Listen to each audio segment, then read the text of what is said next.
Hello guys, futuristic सागर YouTube channel के कोई नई वीडियो में आपका एक बार फिर से स्वागत है। आज का ये जो वीडियो है वो उन लोगों के लिए काफी ज्यादा काम का होने वाला है जो लोग म्यूचुअल फंड्स के अंदर इन्वेस्ट करना चाहते हैं। आमतौर पे लोग कंफ्यूज होते हैं कि एसआईपी के अंदर इन्वेस्ट करना चाहिए या फिर लमसम हमें करना चाहिए। और इसमें आपको बताऊंगा अगर हमें म्यूचुअल फंड्स के अंदर इन्वेस्ट करना हो तो फिर एसआईपी या फिर लमसम में हम लोग कैसे इन्वेस्ट कर सकते हैं। अब ये दोनों होते क्या है और काम कैसे करते हैं, आइए समझ लेते हैं। तो देखिए, जो एसआईपी होता है वो सिस्टमेटिक इन्वेस्टमेंट प्लान होता है। इसके अंदर आपका मंथली आपका डिडक्शन होता है अमाउंट का, जो स्पेसिफिक अमाउंट आप सेलेक्ट करते हैं अपने म्यूचुअल फंड्स के अंदर इन्वेस्ट करने के लिए, तो वो मंथली अमाउंट आपका हर महीने डिडक्ट होता है। और जो लमसम होता है इसमें आप एक बार में स्पेसिफिक अमाउंट को इन्वेस्ट करते हैं। अब आइए बात कर लेते हैं कि हमें इन्वेस्ट किसके अंदर करना है, हमें एसआईपी करना है या फिर लमसम करना है।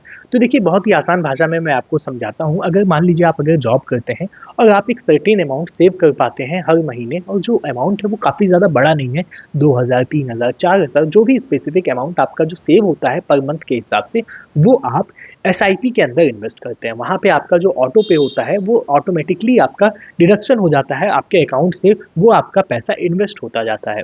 तो अगर आप जॉब करते हैं या फिर किसी से ऐसे स्पेसिफिक बिजनेस में है जिसमें आपको मालूम है कि ये सर्टेन अमाउंट तो अपना बच जाता है, इतनी सेविंग्स तो हर हाल में ही हो जाती है, तो फिर वहाँ पे आपके लिए जो सबसे ज़्यादा काम का होता है वो होता है एसआईपी, यानी कि सिस्टमैटिक इन्वेस्टमेंट प्लान।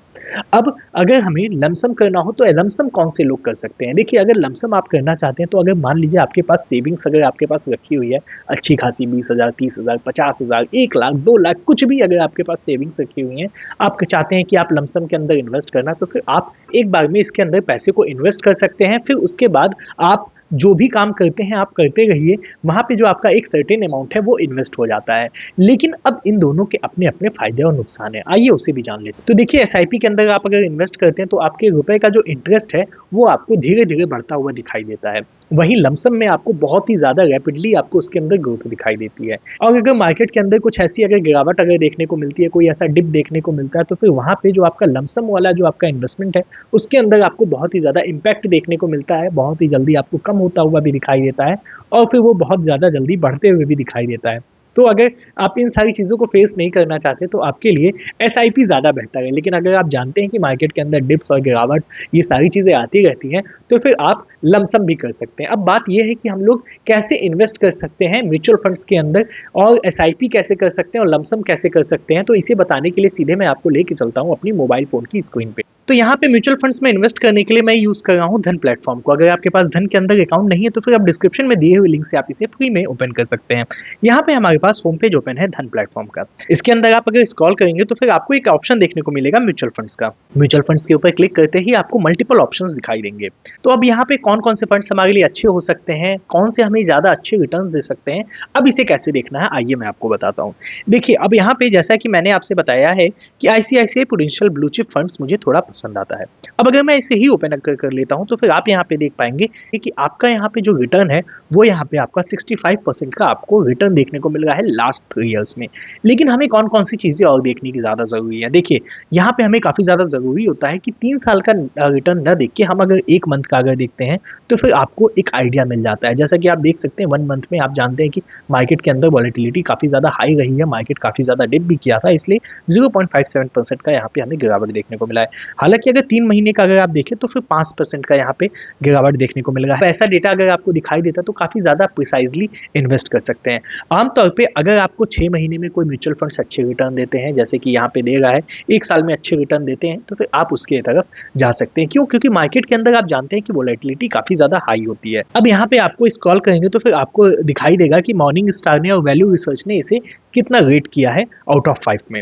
अगर आप CAGR देखेंगे तो कंपाउंडेड एनुअल ग्रोथ रिटर्न अगर आप देखेंगे तो फिर यहाँ पे 20% का दिखाई देगा है। और आप यहाँ पे देखेंगे कि फंड की अगर आप परफॉर्मेंस अगर देखते हैं तो फिर आप अगर कंपैरिजन करना चाहें सेविंग्स अकाउंट से, FD से और रेगुलर म्यूचुअल फंड से, और इस फंड से अगर आप कंपेयर करेंगे तो फिर किस तरीके से आपके पोर्टफोलियो पे ये इम्पैक्ट डालेगा, ये सारी डेटा आप यहाँ पे देख पाएंगे।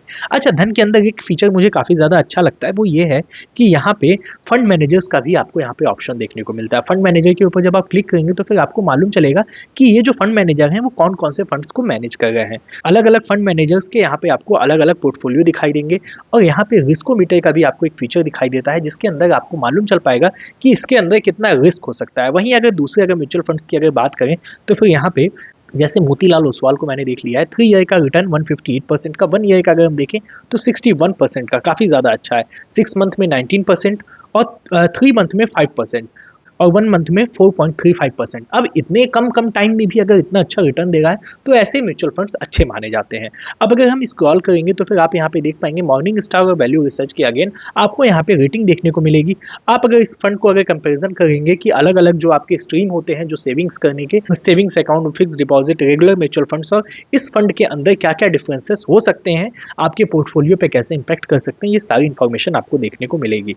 तो अब आपको किसी म्यूचुअल फंड्स के अंदर अगर इन्वेस्ट करना है तो फिर आपको करना है इन्वेस्ट नाउ, और सीधे आप इसके अंदर एसआईपी और वन टाइम के बीच में आप कर सकते हैं। एसआईपी और वन टाइम जैसा मैंने आपको बताया कि कैसे काम करता है। एसआईपी मतलब सिस्टमैटिक इन्वेस्टमेंट प्लान। यहाँ पे आपका जो अमाउंट है वो हर महीने डिडक्ट होता है जिस हिसाब से आप चाहें तो वन टाइम में आप आपके पास अगर कोई ऐसी सेविंग्स रखी हुई है जिसे आप इन्वेस्ट करना चाहें तो वन टाइम पे क्लिक करके आप सीधे इन्वेस्ट कर सकते हैं। उम्मीद करता हूँ आप समझ गए होंगे कि एसआईपी और लमसम में क्या डिफरेंस होता है और म्यूचुअल फंड्स के अंदर हम लोग कैसे इन्वेस्ट कर सकते हैं। तो उम्मीद करता हूँ आपको वीडियो पसंद आई होगी। अगर वीडियो पसंद आई होगी तो इस वीडियो को लाइक कीजिएगा। कोई भी डाउट्स या सजेशंस होंगे तो फिर नीचे कमेंट बॉक्स में जरूर से कमेंट कीजिएगा। सब्सक्राइब करके ऑल नोटिफिकेशन के ऊपर क्लिक कर दीजिएगा फाइनेंस और स्टॉक मार्केट से रिलेटेड इन्फॉर्मेटिव वीडियोस देखने के लिए।